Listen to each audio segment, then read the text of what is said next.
crying my brain. Did I say oxygen?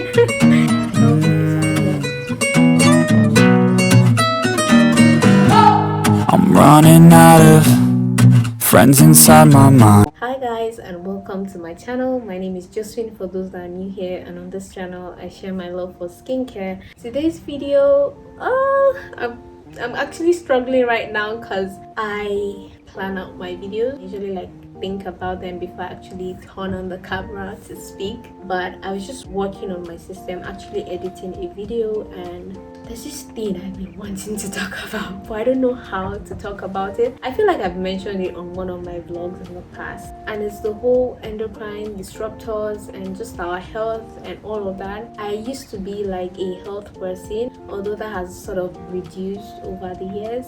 You know, life happens and we make bad decisions, but it's fine. But something I just feel like is not spoken about as much as need to be spoken about is the whole endocrine disruptors and how a lot of our products, our beauty products, are not good for our body and actually essentially a source of toxins for our body. I took my time. I went through a rabbit hole of just content around endocrine disruptors and what exactly they are and how they are harmful to our bodies. I just know that this is something that is important for us as ladies, and we need to pay attention to them, especially in terms of reproductive health, compared to when I was in secondary school, when Instagram started. And now, like, a lot more people are having fertility issues, PCOS, and it starts from what we know about these things and the knowledge that we have. Being that age, I just feel like, and having a channel is a place where I talk about things that matter to me. I feel like it's something I also want to discuss with you guys, letting you guys know, because I know there's some people out there who have heard about these things, but you've just not paid attention. So I want to break it down as simple as I possibly can, and so you can understand. So endocrine disruptors or endocrine disrupting chemicals are toxins that enter the body and they mimic our hormones. So we have the endocrine glands, which are responsible for producing the hormones that we need, you know, estrogen, oxygen. Did I say oxygen?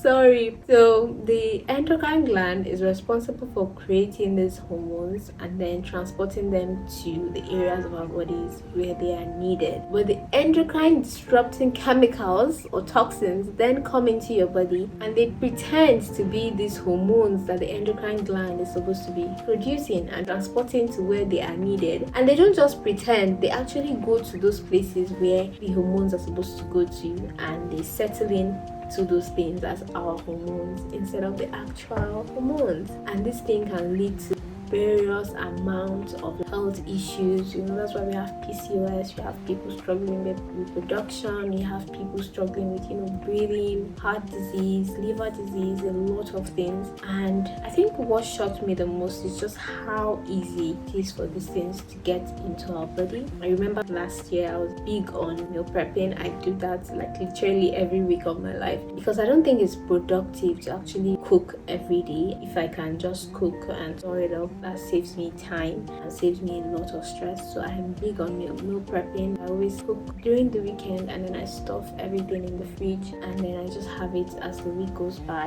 But one thing I use is this plastic container, and last year it hit me and I was just like, you know, the amount of food I microwave, I don't think a day goes by without me not microwaving something. And if you are me, then honestly you need to do something about it. You need to change your plastic containers to glass ones. I did that sometime last year, but I did not have a lot of glass containers. I just got one, and because of that, you know, the laziness of constantly washing and using and just too much, so we eventually reverted back to the plastic ones because those ones are always available. In fact, they are too much, you constantly have to throw them out and all of that. And so yes, so these are one of the ways in which endocrine disrupting chemicals get into our bodies and cause some damages and harms. And it's not an overnight thing, it's something that has to happen over time, and then boom, it surfaces one day as something, which is why I just feel like it's really important that we pay attention to it, and why I'm also talking about it. As I'm talking to you guys, I'm talking to myself, because you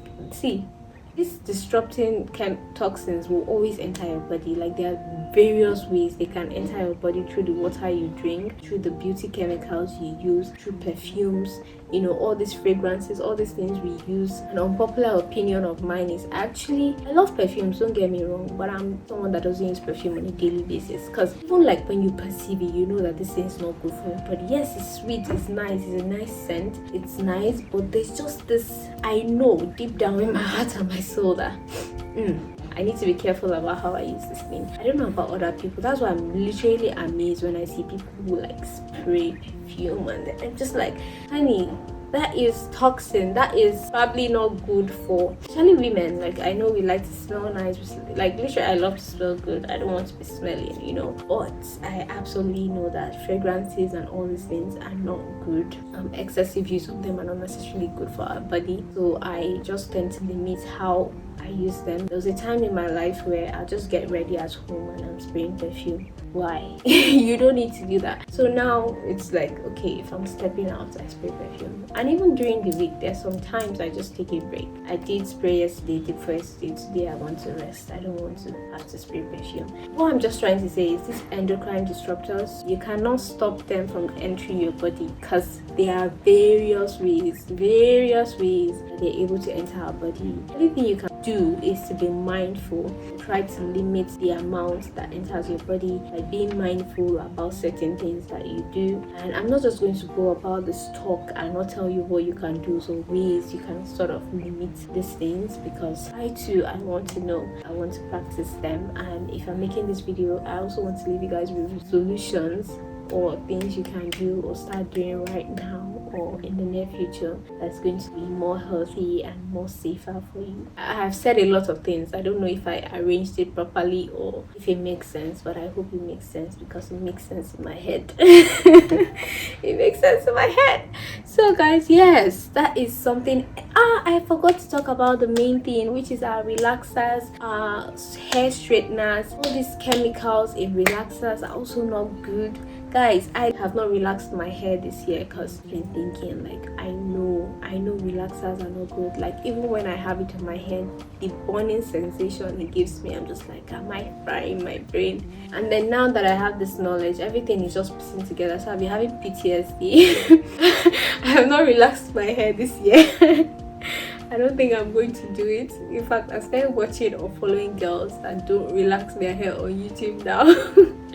Well, yeah, that's just like some of the things that I want you, if possible, to start thinking of and start considering, because our health is our wealth. It really matters. You don't want to go, a few years from now and it's just like, I wish I listened or I wish I paid attention. So yeah. So some ways we can actually limit just the amount of endocrine disrupting chemicals that enters our body is to limit the use of plastics, plastic containers, plastic wrappings, using plastic to eat or anything regarding to your food. If possible, use glassware bottles, water bottles, use glassware plates. When you're microwaving your food, even without microwaving your food, those particles can actually get into your system by the heat of the food on the plastic container. So you don't have to actually even put in the microwave for it to be harmful. So anything plastic, you might want to avoid it. This is more like a long-term thing. I don't advise. Well, some people can like change your entire kitchen where in a whole day is possible. If it's possible, go ahead. But just moving forward, let's be more mindful and more conscious about like what we buy, what kitchenware we use, and stay away from plastic as much as we possibly can. Another way you can limit just how much endocrine disrupting chemicals is able to enter the body is by using stainless steel pots or cast iron. You want to completely stay away from non-stick pots. This I totally believe, because the non-stick pots we have in the house, I can already feel like the thing is not as smooth as the first day you start using it. So obviously some particles of that non-stick material is already wearing off, and obviously when you use it to cook your food, it's ending up in the food that you consume into your body. So if possible, get cast iron pots, iron stainless steel pots. It's going to be way better and just a healthier option compared to the non-stick pots. The next one is something I've actually spoken of before. Is try to limit your use of fragrances and perfumes. Like I said, we all want to smell nice. I do. I also want to smell nice. I want to enter a place and smell like the best thing, that you can ever think of. But the smells are literally not good. Like, I watched a video and the woman was like, once you can perceive something is not good for your body, like once something has a scent, it's already bad for your body. And I'm just like, how can we survive? But everything should be done in moderation. So like, don't overdo. You're applying perfume and you're just especially when you're even spraying it close to your nose and your face and all of that. You can actually even spray it on the clothes and just let it sit in for a while before you put it on. With those people that literally go like this, that is very bad and harmful to your health. Please, I say it again, that is bad and harmful to your health. Another thing that I actually saw often is stay away from paraben. This chemical, I really don't know much about it, but I was like, I made a mental note in my head. I was like, you know what, I'm going to check all my products, my skincare products, just see what constitutes the ingredients in the products that I'm using. And now that I'm talking about it, I'm thinking maybe I should do another video with you guys, just going through the ingredient list on products that I use on a daily and just trying to see if it's going to be a product I should be concerned with or one I don't have to be concerned with. I hope I made sense. I hope I was able to pass on some information and something that's going to change someone's life today. And that brings us to the end of this video. This song goes out to my mom. She always loved Nirvana.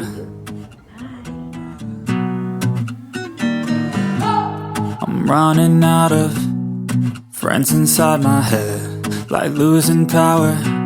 The shadows start to spread. This food is sour, tastes different when you're dead. I need a shower.